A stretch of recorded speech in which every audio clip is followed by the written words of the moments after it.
Hello again. Back in retrospect with more Super Yoshi Land The Rescue Mission, the final video. First, we shall take on the Forbidden Fortress. With its Toho music. It's got Toho music, so you know it's hard. Now, you can probably guess that it's harder just because it's World 7 and the last fortress before the last castle. I would hope it was hard. And yes, it's going to... Well, it's not going to be, like, ridiculously hard, but it's definitely going to be a step up in difficulty from earlier stages. Part of that difficulty is self-inflicted. So keep going, Yoshi. Try not to take all the hits in the world.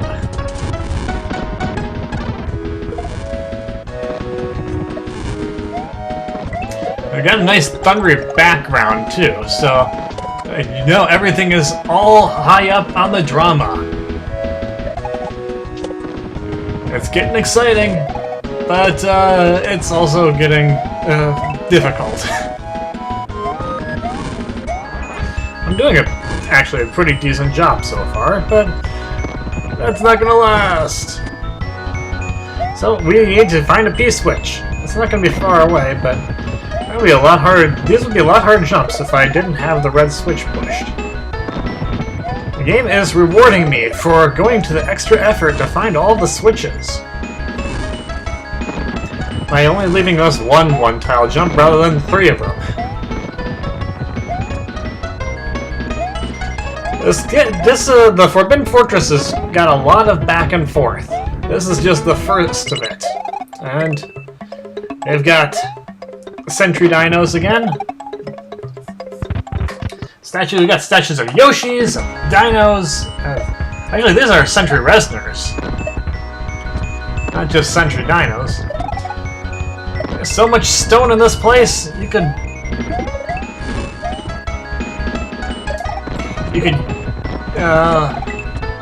set your own quarry, I guess. I didn't quite think that through. As it is with many of my jumps. Fortunately, there's health abound, and we have a midpoint. But it's a suspicious-looking ascension there. I don't have my cape anymore. Well, let's keep going to the right and into the crushing spikes of doom. And there are blue flames, which you know will hurt even more. And Magic Koopas, which haven't made that many appearances around here, which another thing for which I am very thankful. And then we have a rather tricky spike jump that I fail the first time through. How foolish I am. There's not really any point in spin jumping around there, because if you land on this mega spikes, you're gonna kind of just take a hit anyway. Now, there's a lot of other things I like to spin jump on, though, so I'm kind of... The way that the spin jump is set on the controller, it kind of is one of those things where I just kind of end up tending to use one or the other pretty frequently. Not sure if others can relate to this or not. I want to get the Magic Koopa out of the way, but it's not happening.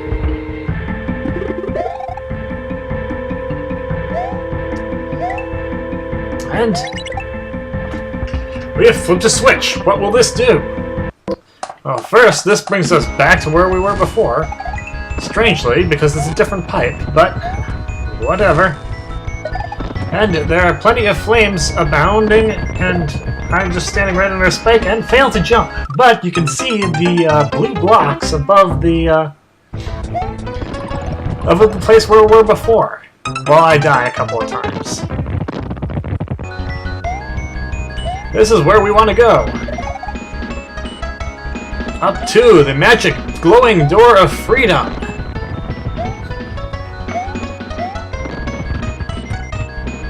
And that brings us to the next part of the stage, where we get more health.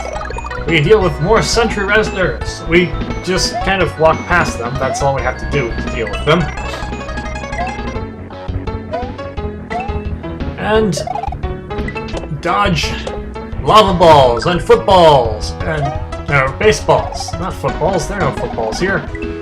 Footballs are explicitly forbidden from the Forbidden Fortress. And that switch is there, so obviously we must press it. And that gives us some lovely fusion blocks.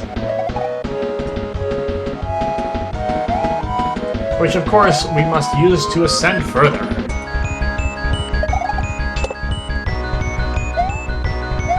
And the jumps are a little bit on the tricky side. Not the least of which because there are Super Koopas around that kind of get in the way. Fortunately, those are not the generated kind of Super Koopas. They are the placed kind of Super Koopas. They're usually placed in the most annoying possible locations, but details. Once again, we must flip the switch. There's one of those stages there you just gotta go back and forth. And carefully descend because there is not a lot of footholds there. Check healthily clears your path for you. To think, if he just decided not to break those blocks, if he just held off on his instincts, he could have kept us from beating this game entirely. At least he's not placed so annoying. Oh! That music has experienced some issues. Could this be a sign of things to come? Perhaps. Now we enter the floating tower. This is the final stage in the game. It is also quite a long stage. You will see what is so long about it. We have some rather glorious music here. We have some rather glorious, inglorious hits taken here. That was the worst start possible. Took every hit. Took every hit and then jumped off a bridge to my death. Whoa! So many close calls. I don't really need close calls at this point because this is the final stage and I need all the help I can get. Because of things like that. Actually, that's a hard jump to make, really.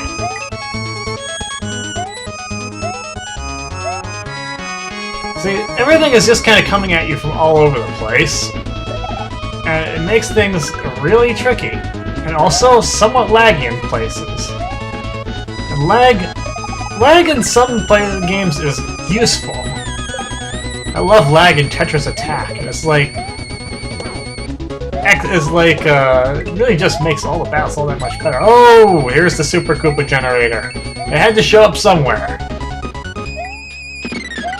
And around narrow jumps at that. And yet, that's not what does the most damage to me. It's my own ineptitude in getting around those stupid lava shooting plants. Now we have a bullet generator. Well, it is the last stage. I expect some difficulty, even if it is cheap difficulty.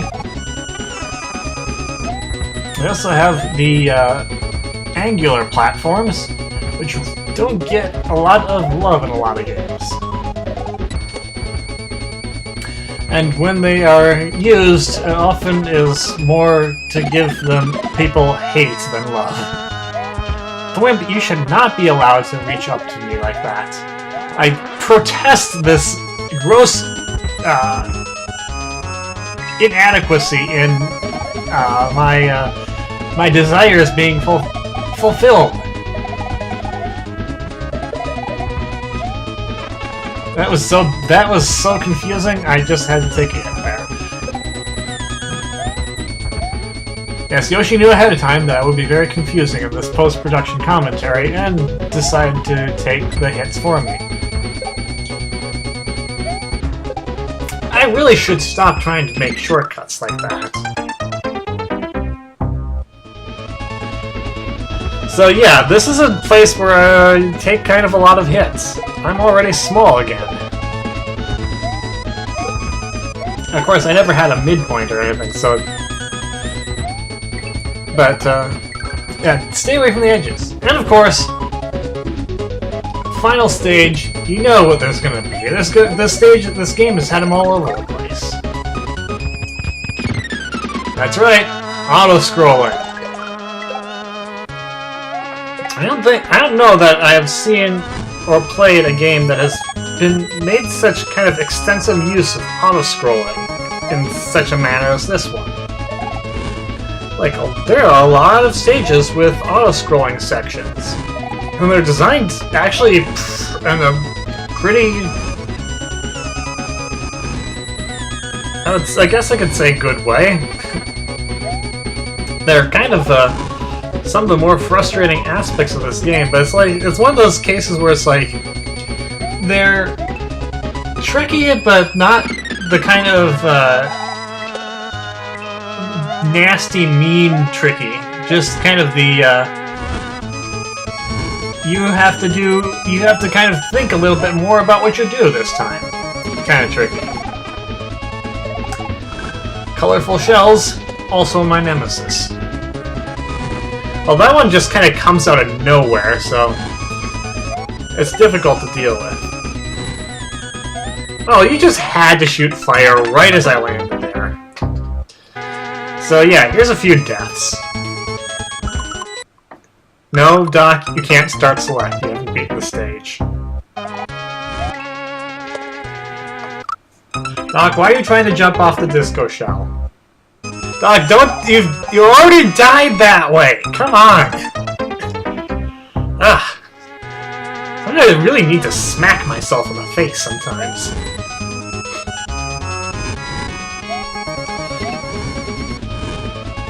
Fortunately, I think this is the last auto-scrolling section in the game, so after this, we are done with it.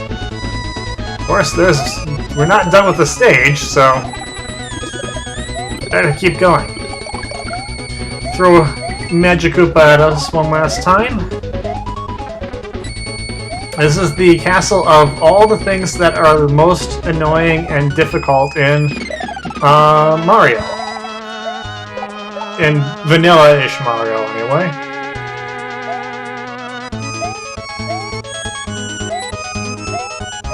Fortunately, I have lives out the wazoo, so I'm really not in any danger of game overing here, or having any other type of mishap.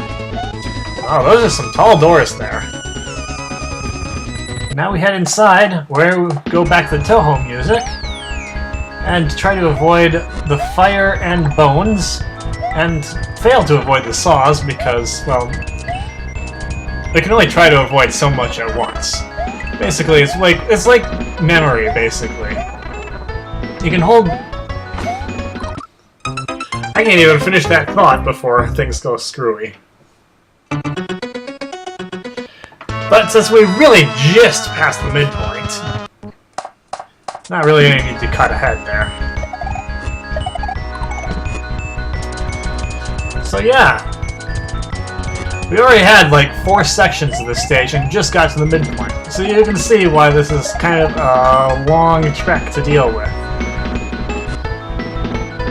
That said, it's not an unmanageable trek. And I applaud Evil Guy for trying to give us a suitably epic finale. It's as epic as you're going to get for this game. The game doesn't try to be intrusively epic, so... And did I just mess myself out of progress? Well, no, because this is progress. I'm not sure if there's anything actually up in that pipe. I have no real desire to check at this point because, well, I've been at this stage for quite a bit of time at this point. I'm also playing terribly, but what else is new? Take all the hits in order to get the item I need.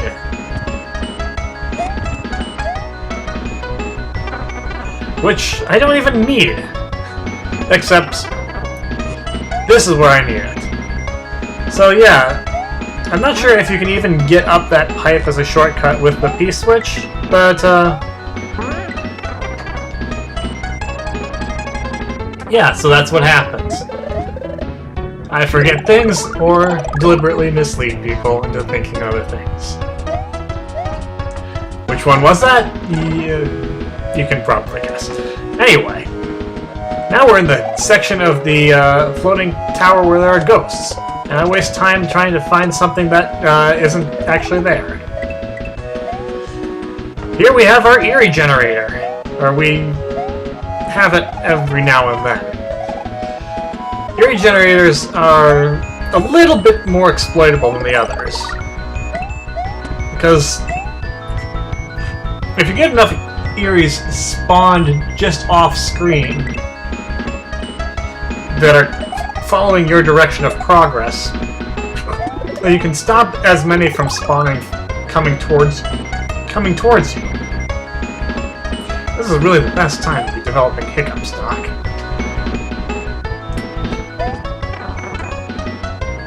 That said, there can still be a pain. I can think of one game in particular where there were exceptional pain. You'll be seeing that coming up later. For now, let's finish this one. And we have music's shift to the third of the stage. This is a long stage. I don't know if I've said that already. Fortunately, we are very close to the end at this point.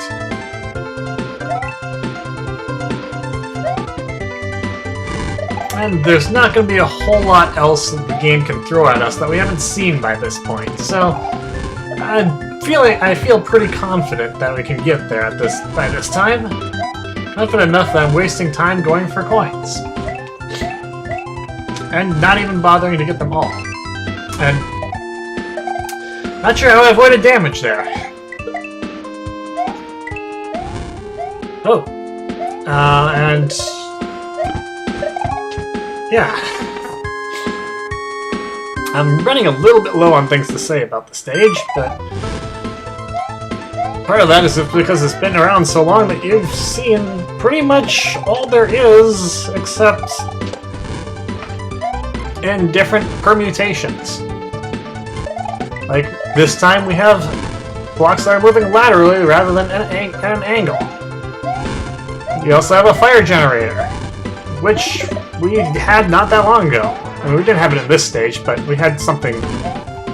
We had fireballs appearing out of nowhere, so that was pretty close.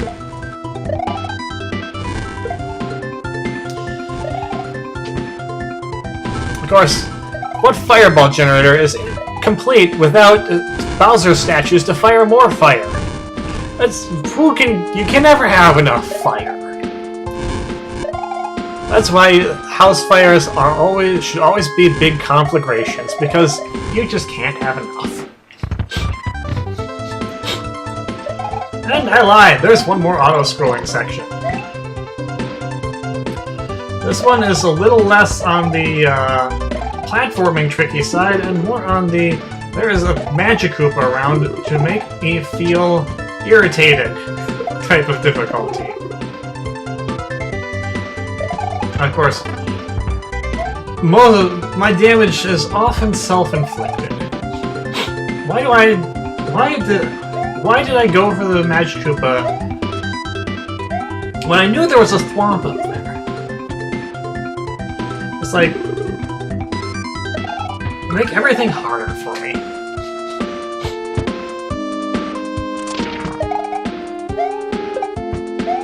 And one more of these sections where there's random blocks all over the place. I don't think there's that much in them this time. We do kick a shell around to make things easier for us in terms of enemy content, though.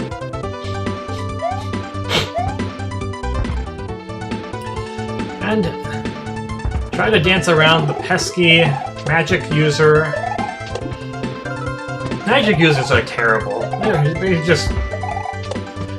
They're wimpy and not strong, and they just rely on trickery and cheatery to get ahead.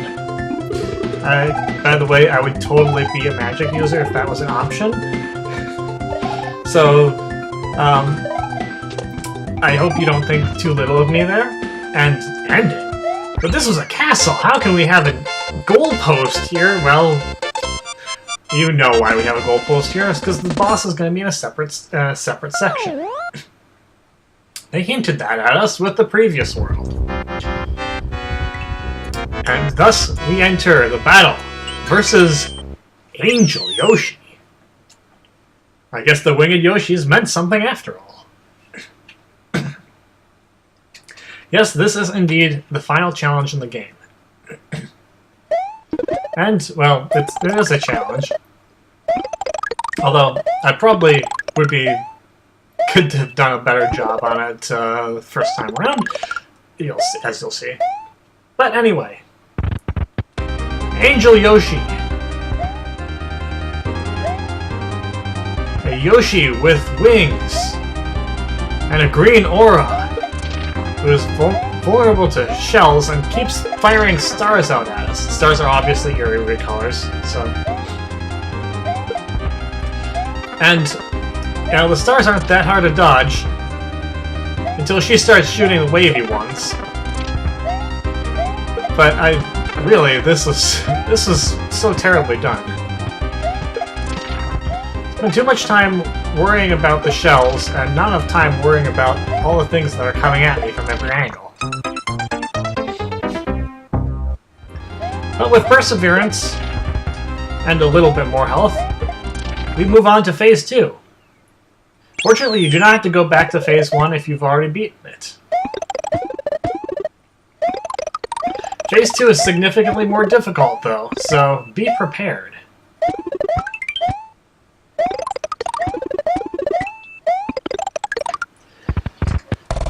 Angel Yoshi here has basically, I think 5 phases. First phase, she stands still and just fires out these little projectiles in one direction. Phase 2, she fires out the Eries and moves around across the screen.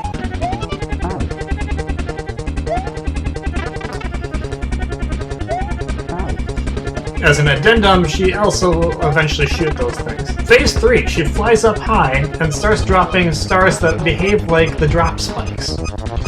She'll then drop Koopa Troopas, like so. This is what you have to hit her with in this phase. You can't jump on her up there, so all you can do is try to hit her with the shells before the Koopa Troopas go back in them, because that's gonna be problematic. This is the hardest part of it, I think. But you deserve to see a full playthrough of that, so let's start back at the start here.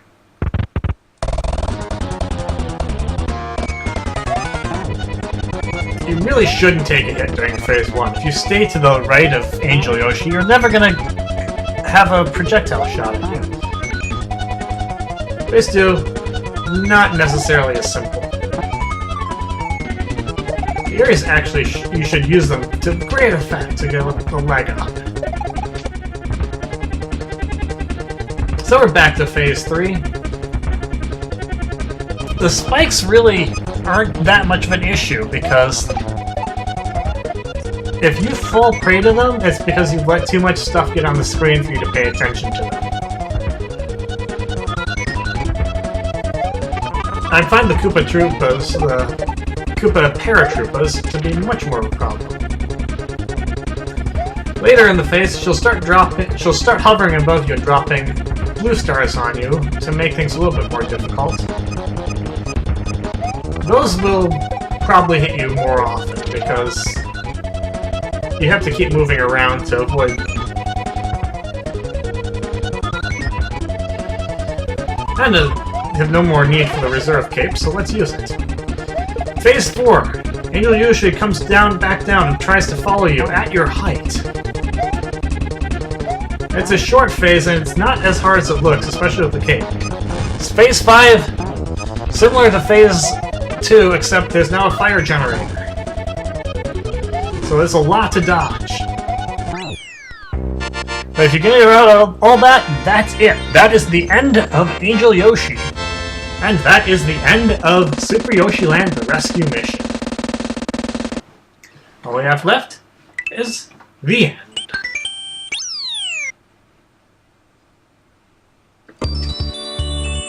After the defeat of the Angel Yoshi,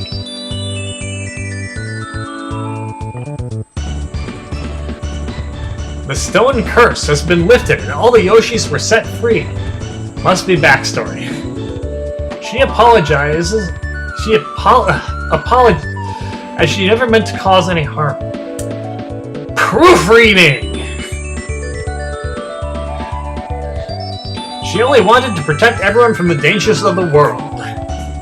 Angel Yoshi faded away, leaving Yoshi to guide his friends back home. It has been a long adventure, but the mission was finally complete. This includes Yoshi's Rescue Mission! Thanks for playing! By HeroGuy0613. A very nicely made hack, in my opinion. I very much enjoy it.